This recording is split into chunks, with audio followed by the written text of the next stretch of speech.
હાલ રાજ્યમાં માત્ર એક જ શિક્ષકથી ચાલી રહી છે 1606 સ્કૂલો। જી હા, આ ખુલાસો થયો છે વિધાનસભામાં। રાજ્ય સરકારે વિધાનસભામાં 1606 શાળાઓ એક શિક્ષકથી ચાલતી હોવાનું સ્વીકાર્યું છે। શિક્ષણ મંત્રી કુબેર ડિંડોરે કહ્યું કે 1606 શાળાઓ નિયમિત શાળાઓ છે અને શિક્ષકોને વતનનો લાભ આપવા સહિતના મુદ્દાના કારણે આ શાળાઓ એક શિક્ષકથી ચાલે છે।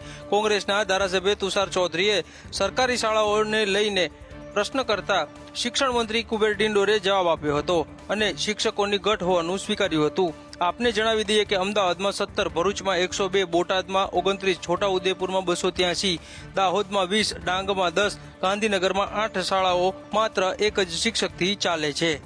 આ સાથે શિક્ષણ મંત્રીએ એવું પણ કહ્યું કે શિક્ષકોને વતનનો લાભ આપવા સહિતના મુદ્દાના કારણે શાળાઓ એક જ શિક્ષકથી ચાલી રહી છે, પરંતુ જલ્દીથી જ ભરતી કરવામાં આવશે। ગુજરાતના પ્રવાસે આવેલા અમિત શાહે અમદાવાદમાં 1950 કરોડના વિકાસ કાર્યોનું લોકાર્પણ કર્યું હતું।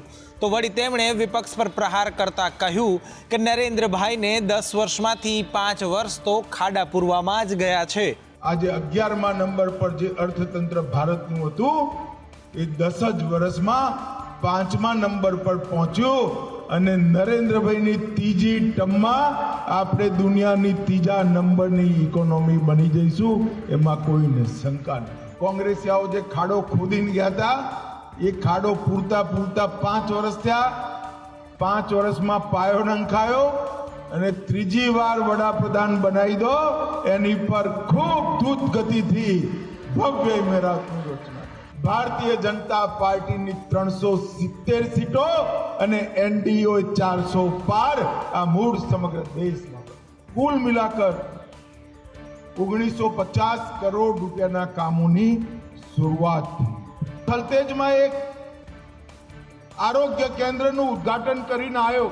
મફત આરોગ્યની સંપૂર્ણ સારવાર ત્યાં આગળ મળે એવી બધી વ્યવસ્થાઓ મેં જોઈ છે। ગૃહમંત્રી શાહે વિશ્વાસ વ્યક્ત કરતા કહ્યું કે 2047માં ભારત વિશ્વની પ્રથમ અર્થવ્યવસ્થા હશે। બીજાપુરના પૂર્વ ધારાસભ્ય સીજે ચાવડા ભાજપમાં જોડાણા છે। પોતાના કાર્યકરોની સાથે તેઓ ભાજપમાં જોડાયા છે અને સાથે જ CR પાટીલના હસ્તે તેઓના કેસરિયા કરવામાં આવ્યા છે। સીજે ચાવડાની સફર કોંગ્રેસ સાથે લાંબી રહી હતી। દાયકાઓની કોંગ્રેસની સફરમાંથી હવે સીજે ચાવડાએ પોતાનો રસ્તો બદલ્યો છે અને કોંગ્રેસમાંથી રાજીનામું આપ્યા બાદ તેઓ ભાજપમાં જોડાયા છે। હું જે પક્ષમાંથી આવ્યો તો પક્ષની કોઈ બુરાઈ કરવા માંગતો નથી, કારણ કે 25 વર્ષ સુધી મેં કામ કર્યું છે, પરંતુ જે પક્ષ ભલાઈ કરી રહ્યો છે, અંતિમ પગલું તો રાજકારણમાં એ છે કે જ્યાં ભલાઈ થતી હોય ત્યાં લોકોએ કામ કરવું। જે પક્ષ 24 કલાક સુધી કામ કરીને એવી અનેકવિધ યોજનાઓ લાવીને જ્યારે કામગીરી કરી રહી છે, ત્યારે હું ચોક્કસ ભાજપમાં પ્રવેશ કર્યો છે, ભટકે સાથ કર્યો છે અને હવે જે કામ કરવાનું થશે હું કરીશ।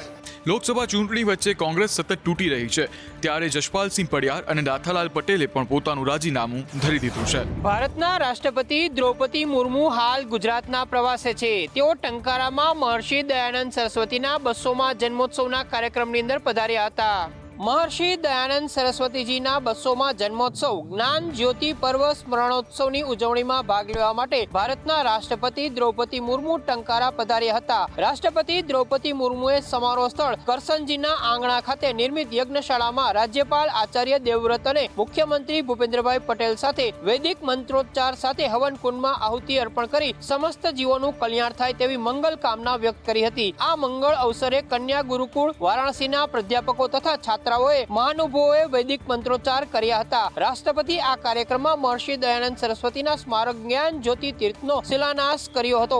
આપને જણાવી દઈએ કે મહર્ષિ દયાનંદ સરસ્વતી બાલ વિવાહ અને બહુ વિવાહના વિરોધી હતા। તેઓ સતત તેની સામે લડતા રહ્યા હતા, સાથે તેઓ નારી સન્માનના પણ હિતેચ્છી રહ્યા છે।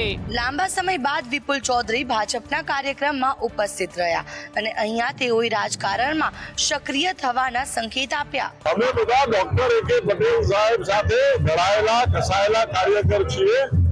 જો ડોક્ટર સાહેબ 80 વર્ષે જો સક્રિય થઈ શકતા હોય તો મને તો 56-57 વર્ષ થયા છે અને સીજે ચાવડાના આવવાથી પક્ષના સંગઠનમાં બળ મળશે, શક્તિ વધશે અને મને વિશ્વાસ છે કે પક્ષનું શાન પણ વધશે। પક્ષ જે કોઈ પણ કામગીરી જ્યારે પણ જ્યાં ક્યાંય પણ આપે તે પ્રમાણે કામ કરવાની ભૂતકાળમાં પણ કરી છે, ભવિષ્યમાં પણ કરશે। તો દૂધસાગર ડેરીના સાગર દાણ કૌભાંડની અંદર બહુચર્ચિત રહેલા વિપુલ ચૌધરીને ભાજપના કાર્યક્રમની અંદર જોતા કાર્યકર્તાઓ પણ અચંબિત થઈ ગયા હતા. રાજ્યના તમામ જિલ્લાઓમાંથી અયોધ્યા માટે આસ્થા સ્પેશિયલ ટ્રેન ચલાવવામાં આવી રહી છે. આજે આ ટ્રેન અયોધ્યા તો પહોંચી, પરંતુ રસ્તામાં તેના પર પથ્થરમારો થયો.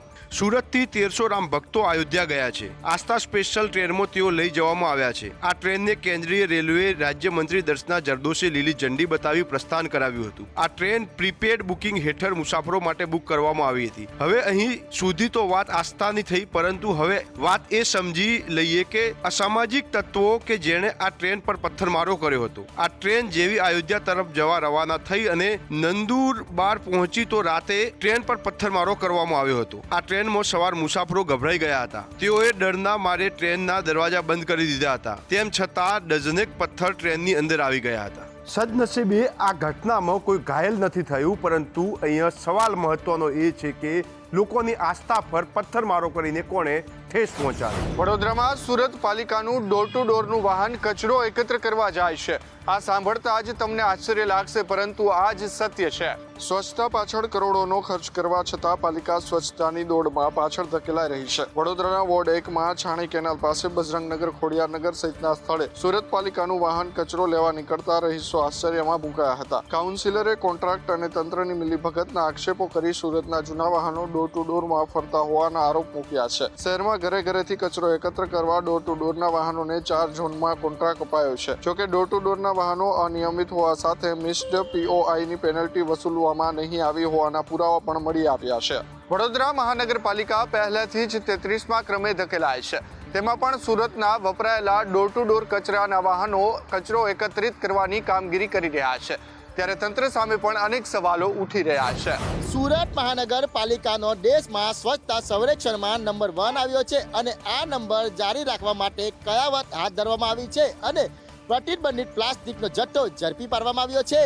સુરત મહાનગરપાલિકાની પ્રતિબંધિત પ્લાસ્ટિકના જથ્થાને ઝડપી પાડવા માટે બનાવેલી સ્ક્વોડની ટીમને માહિતી મળતા ઉડના ઝોન ઇન્ડસ્ટ્રીમાં તપાસ શરૂ કરી હતી. ઇકોપોલિમર નામની મેન્યુફેક્ચરિંગ કરતી ફેક્ટરીમાં તપાસ કરતા 900 કિલો પ્લાસ્ટિકનો જથ્થો જપ્ત કર્યો હતો. ખૂબ મોટા પ્રમાણમાં અહીં પ્લાસ્ટિકની પોલિથીન બેગનું પ્રોડક્શન કરવામાં આવી રહ્યું હતું. મેન્યુફેક્ચર દ્વારા હજી પણ આ પ્રકારની પ્લાસ્ટિકની થેલીઓ બજારમાં વેચતા હોવાના કારણે નાના છૂટક વેપારીઓ તેનો ઉપયોગ કરતા વધુ જોવા મળે છે. તપાસ કરતા ખૂબ મોટા પ્રમાણમાં મેન્યુફેક્ચરિંગ થયું હોવાનું જણાય આવ્યું હતું, જેથી મેન્યુફેક્ચરને 50,000 રૂપિયાનો દંડ ફટકાર્યો છે. હવે જે પ્રતિબંધિત 900 કિલો પ્લાસ્ટિકનો જથ્થો ઝડપી પાડવામાં આવ્યો છે તેને ઇકો વિઝનમાં જમા કરવામાં આવશે અને વૈજ્ઞાનિક પદ્ધતિનો નિકાલ કરવામાં આવશે. વડોદરા શહેરમાં બેફામ લાગતા જાહેરાતના હોર્ડિંગ્સને દૂર કરવા મનપા આધુનિક પ્લાન અજમાવવા જઈ રહી છે અને તેનાથી મનપાને જ થવાનો છે ફાયદો. વડોદરામાં 10 કરોડના ખર્ચે 40 સ્થળે 2D અને 3D LED સ્ક્રીન લગાવાશે, જેથી મનપાને આવક અને નાગરિકોને વિવિધ જાહેરાતનું લાઈવ પ્રસારણ એક જ જગ્યાએથી જોવા મળશે. શહેરમાં પહેલીવાર વિવિધ જગ્યાએ 40 જેટલી જાહેરાત માટે LED સ્ક્રીન મૂકવાનો પ્લાન બનાવ્યો છે. હોર્ડિંગ્સને દૂર કરવા અને એક જ સ્ક્રીન પર મલ્ટિપલ જાહેરાત સમાઈ શકે તે માટે 2D અને 3D LED સ્ક્રીન લગાવી જાહેરાતના માધ્યમથી આવક ઊભી કરવાનું આયોજન થઈ રહ્યું છે. પાલિકા સરકારની સ્પેશિયલ સ્વર્ણિમ 10 કરોડ રૂપિયાની ગ્રાન્ટ લગાવશે. તેના માટે આજે શહેર મેયર અને મનપાના અધિકારીઓ દ્વારા કમાટીબાગ ગેટ 3 સામે ખાતમુહૂર્ત કરવામાં આવ્યું છે. આ પ્રોજેક્ટ થકી 5 વર્ષનું મેનપાવર, મેન્ટેનન્સ, તમામ ફાઉન્ડેશન અને તેને લાઈવ બતાવવાની તમામ જવાબદારી વેન્ડરની રહેશે. જામનગર જિલ્લાની સરકારી શાળાઓમાં ઇન્સ્પેક્ટરની મનમાનીને કારણે 224થી વધારે પ્રાથમિક શાળાઓનું ગુણોત્સવ અટક્યો. જામનગર જિલ્લામાં દર વર્ષે સરકારી શાળાઓમાં GCERTની Gujarat school quality accreditation council દ્વારા ગુણોત્સવની કામગીરી કરવામાં આવે છે. જામનગર જિલ્લામાં વર્ષ 2023માં જુલાઈથી ડિસેમ્બર સુધી સરકારી શાળાઓમાં ગુણોત્સવની ખૂબ જ ઓછી કામગીરી થઈ હતી. આટલું જ નહીં, અમુક જિલ્લાઓમાં નવેમ્બર 2023 પછી પણ શૂન્ય કામગીરી જોવા મળી રહી છે. આથી નિર્ધારિત શાળાઓમાં ગુણોત્સવની કામગીરી શરૂ કરવામાં આવી નથી. ચાલુ શૈક્ષણિક સત્રમાં હવે કામગીરીની ખૂબ ઓછા દિવસ બાકી હોય સ્કૂલ ઇન્સ્પેક્ટર દ્વારા આ કામગીરી નિયત રીતે કરી ઝડપથી પૂર્ણ કરવા માટે આદેશ કરાયા છે. અંતે શિક્ષકો પર ગુણોત્સવની કામગીરી આવતા જ શિક્ષણ પર ખૂબ માઠી અસર પડી છે. તો વળી ગુણોત્સવને ઊંડાણપૂર્વક કરવા માટે શિક્ષકો મહેનત પણ કરી રહ્યા છે.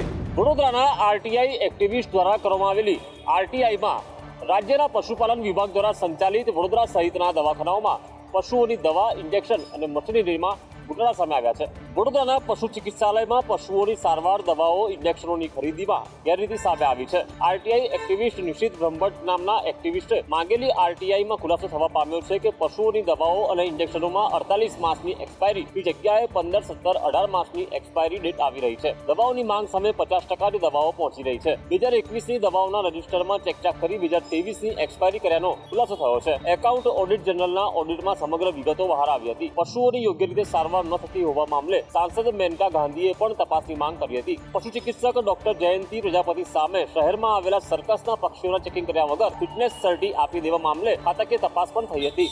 આરટીઆઈ એક્ટિવિસ્ટ દ્વારા પશુપાલન વિભાગને પત્ર લખીને સમગ્ર મામલે તપાસ કરી કાયદેસરની કાર્યવાહી કરવાની માંગ કરી છે.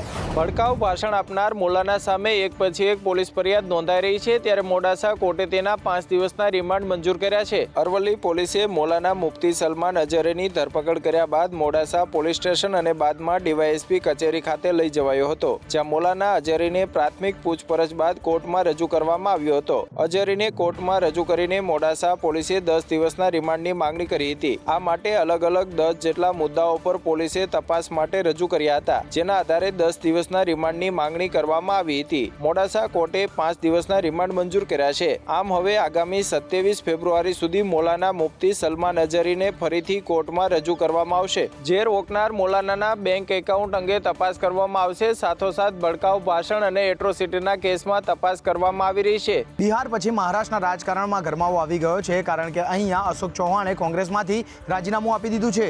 મહારાષ્ટ્રના દિગ્ગજ નેતા અશોક ચૌહાણે સોમવારે કોંગ્રેસમાંથી રાજીનામું આપી દીધું છે. તેમણે ધારાસભ્ય પદ પણ છોડી દીધું છે.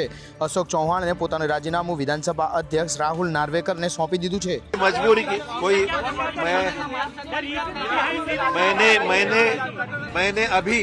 मैंने अभी तक कोई भी पार्टी में शामिल होने का फैसला नहीं लिया है. मेरे सामने अभी 2 दिन बाकी है. 2 दिन के बाद मैं मेरी जो राजनीतिक भूमिका है वो स्पष्ट करूंगा. देखो हर चीज की कोई वजह बताई नहीं जाती है और मैं कभी भी पार्टी के इंटरनल मैटर्स को चौराहे पे रखने वाला आदमी नहीं हूँ. जब तक था पार्टी का ईमानदारी से कल तक मैं प्रदेश कांग्रेस में मीटिंग में हाजिर था. અશોક ચૌહાણની સાથે અન્ય ધારાસભ્યો મળી કુલ 13 લોકો કોંગ્રેસથી છેડો ફાડી રહ્યા છે, અને જો આવું થશે તો રાજ્યસભામાં એક પણ સભ્ય મહારાષ્ટ્રમાંથી કોંગ્રેસના હાથે ચૂંટાઈને નહીં આવે તે વાત પણ નક્કી છે.